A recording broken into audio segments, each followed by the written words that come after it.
431 BCE, Athens was left into a sudden conflict with the city-state also known as Sparta.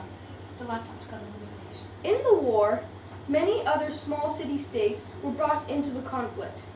That was either because the small city-states were allies with Sparta or Athens. The war was known as the Peloponnesian War.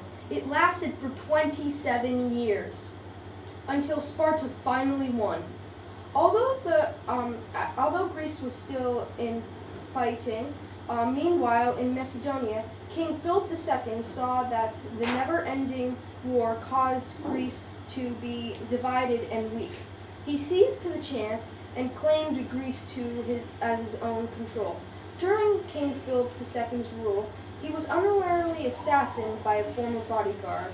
This left King Philip II's son, also known as King Philip's son, left to the throne. He was known as Alexander the Great. Okay, for this first part, Sydney here will again say Alexander the Great's accomplishments. What? I thought I was just going to be a spectator for this show. Well, unfortunately, not. Okay, now, will you go ahead? Okay. Well, as I mentioned before, King Philip II was assassinated by a former bodyguard. His son was then left to be king at the age of 20. As king of Macedonia, Alexander wanted to expand Macedonia's rule and continued what his father wanted to do, conquer Persia. So what he did was he brought his army of troops to conquer a rather vast area. Is that all? Okay. Sid, what do you mean by that? Well, over time, Alexander was able to extend his power from Macedonia to Greece and uniting it again, then to Central Asia, Asia Minor, Egypt, and the way to the west, part of India. Okay. Oh my God, seriously? Yep. Now, I'm not that sure about all his stuff. Can you say something about his accomplishments?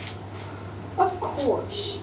During Alexander's rule, he wanted to spread Greek culture throughout the many different states that he had conquered. He wasn't really sure of what he would do, but he came up with the idea that he should establish Greek-like cities throughout the empire. After that, he would get colonists from Greece to flock to Alexander's cities. The settlers would bring along with them Greek paintings, laws, and literature. He would also order the local soldiers and government officials to speak only Greek. Amidst his establishments, the most famous city was Alexandria. Alexandria was located in Egypt near the sea. The city itself had many Greek features. The features included in the city were a marketplace, a university, a gymnasium, a theater, law courts, a library, and also a temple dedicated towards Poseidon, the Greek god of the sea. Over time, the city of Alexandria became one of the ancient world's most important centers of trade and learning.